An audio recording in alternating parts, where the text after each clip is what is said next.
Assalamualaikum warahmatullahi wabarakatuh.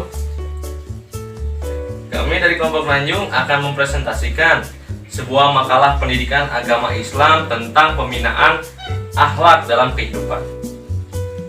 Puji syukur kami panjatkan kepada kehadirat Allah Subhanahu wa Ta'ala, karena atas limpahan rahmat dan karunia-Nya kami mampu menyelesaikan makalah ini dengan tepat waktu. Makalah dengan judul Pembinaan Akhlak dalam Kehidupan disusun dengan maksud untuk memenuhi tugas mata pelajaran pendidikan agama Islam, serta memberikan pengetahuan baru bagi penulis maupun pembaca mengenai pembinaan akhlak dalam kehidupan. Pada kesempatan ini, kami juga mengucapkan terima kasih kepada teman dan para anggota serta Bapak Guru Pendidikan Agama Islam yang telah membantu dan membimbing kami dalam menyelesaikan makalah ini. Kami menyadari sebagaimana manusia biasa, tentunya makalah ini berjumlah sempurna. Karena itu, kritik dan saran dari para pembaca selalu kami harapkan dalam perhatian perbaikan pembuatan makalah ini. Yang selanjutnya, semoga makalah ini bermanfaat untuk kita semua. 2. Pembahasan kepribadian Rasulullah SAW. Rasulullah SAW memiliki kepribadian yang terpuji. Hal itu tampak sejak masih kanak-kanak sampai dewasa sebelum diangkat sebagai Rasul Allah Subhanahu wa Ta'ala. Semasa kecilnya, beliau terpelihara dari hal-hal yang tercela. Beliau memiliki sifat sidik, amanah, fatonah, dan tabligh. Sifat-sifat Nabi Muhammad memiliki akhlak dan sifat-sifat yang sangat mulia. Oleh karena itu, hendaklah kita mempelajari sifat-sifat Nabi seperti sidik, amanah, tabligh, dan fatonah. 1. Sidik. Sidik artinya benar. Bukan hanya perkataannya yang benar, tapi juga perbuatannya yang benar sejalan dengan ucapannya. Beda sekali dengan pemimpin sekarang yang kebanyakan hanya kata-katanya yang manis, namun perbuatannya berbeda dengan ucapannya. 2. Amanah. Amanah artinya benar-benar bisa dipercaya. Jika satu urusan diserahkan kepadanya, niscaya orang percaya bahwa urusan itu akan dilaksanakan dengan sebaik-baiknya. Oleh karena itu, Nabi Muhammad SAW dijuluki oleh penduduk Mekah dengan gelar Al-Amin, yang artinya terpercaya. Jauh sebelum beliau diangkat jadi nabi, apapun yang beliau ucapkan, penduduk Mekah mempercayainya karena beliau bukanlah orang yang pembohong.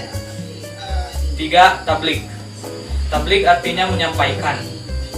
Segala firman Allah yang ditujukan oleh manusia disampaikan oleh nabi. Tidak ada yang disembunyikan meski itu menyinggung nabi. 4. Fatonah. Fatonah artinya cerdas. Mustahil nabi itu bodoh atau jahil.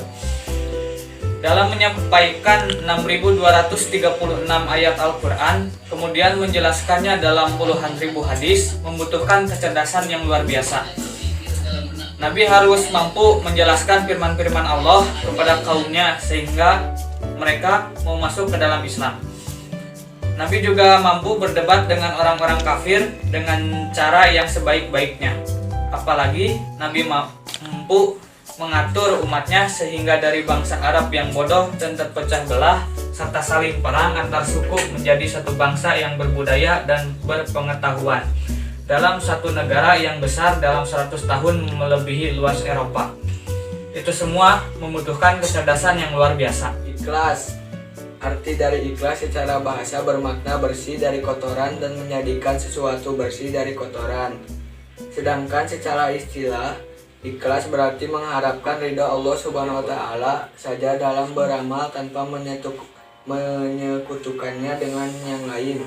Oleh karena itu, bagi seorang muslim sejati, makna ikhlas adalah ketika ia mengarahkan seluruh perkataan, perbuatan, dan jihadnya hanya kepada Allah dan kebaikan pahalanya tanpa melihat pada kekayaan dunia, tampilan, kedudukan, kemajuan, atau kemunduran. Ciri-ciri orang ikhlas: terjaga dari segala sesuatu yang diharamkan oleh Allah Subhanahu wa Ta'ala, baik sedang bersama dengan manusia atau sendiri. Senantiasa beramal di jalan Allah Subhanahu wa Ta'ala, baik dalam keadaan sendiri atau bersama orang lain, baik ada pujian ataupun celaan. Selalu menerima apa adanya yang diberikan Allah Subhanahu wa taala, yang selalu bersyukur atas nikmatnya yang diberikan oleh Allah Subhanahu wa taala. Mudah memaafkan kesalahan orang lain. Pengelompokan ikhlas. Ikhlas mubtadi, yakni orang yang beramal karena Allah, tetapi di hatinya terbesit keinginan pada dunia. Ibadahnya dilakukan hanya untuk menghilangkan kesulitan dan kebingungan. Ikhlas abid yakni orang yang beramal karena Allah dan artinya bersih dan dia serta keinginan dari dunia. Ikhlas muhib yakni orang yang ibadah hanya karena Allah, bukan ingin surga atau takut neraka. Ikhlas arif yaitu orang yang dalam ibadahnya memiliki perasaan bahwa ia digerakkan Allah. Manfaat dan keutamaan ikhlas: membuat hidup menjadi tenang dan tentram. Amal ibadahnya akan diterima Allah Subhanahu wa taala, dibukanya pintu ampunan dan dihapuskan dosa serta dijauhkan dari api neraka. Diangkatnya derajat dan martabat oleh Allah Subhanahu wa taala. Doa kita akan diijabah, dekat dengan pertolongan Allah Subhanahu wa taala, mendapatkan perlindungan dari Allah Subhanahu wa taala, akan mendapatkan naungan dari Allah Subhanahu wa taala. Subhanahu wa taala akan memberikan hidayah atau petunjuk sehingga tidak tersesat ke jalan yang salah. Allah akan membangunkan sebuah rumah untuk orang-orang yang ikhlas dalam membangun masjid. Mudah dalam memaafkan kesalahan orang lain Subhanahu wa taala.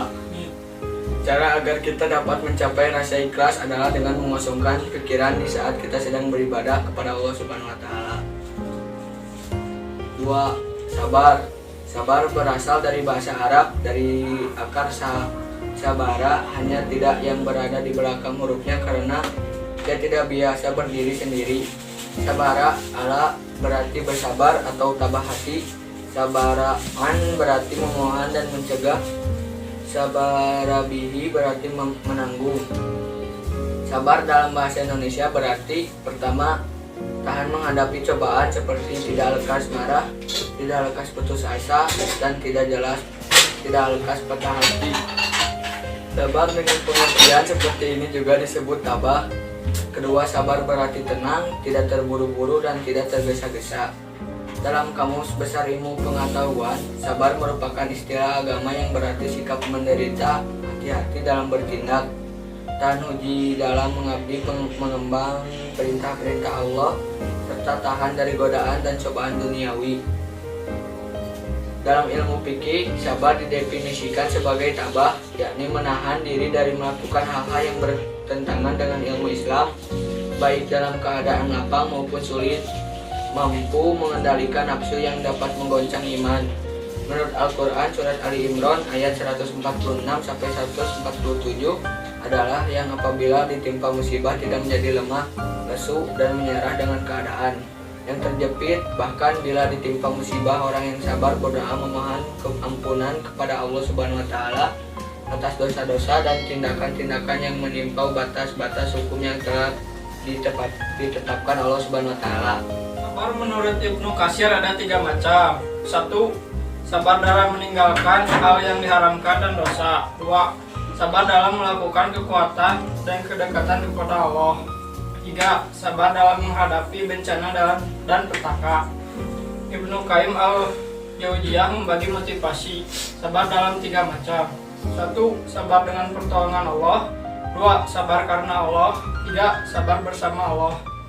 3. Qanaah. Pengertian qanaah adalah sikap rela menerima merasa cukup atas hasil yang diusahakannya serta menjauhkan diri dari rasa tidak puas dan perasaan kurang. Fungsi qanaah: 1. Stabilisator. 2.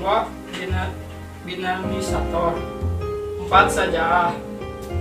Menurut bahasa, sajaah adalah benar atau gagah. Faktor yang menyebabkan seseorang memiliki keberanian: 1. Rasa takut kepada Allah Subhanahu wa taala. 2. Lebih mencintai akhirat daripada dunia. 3. Tidak takut mati apabila ajal sudah datang. 4. Tidak ragu-ragu apabila seseorang ragu dengan kebenaran yang dia lakukan, tentu dia akan menghadapi risiko. 5. Tidak Nomor satukan kekuatan materi. 4. Tawakal dan yakin akan pertolongan Allah. 7.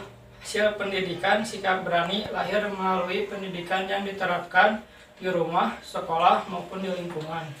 Kesimpulan, banyak sekali hal yang perlu kita contoh dari kehidupan Rasulullah SAW.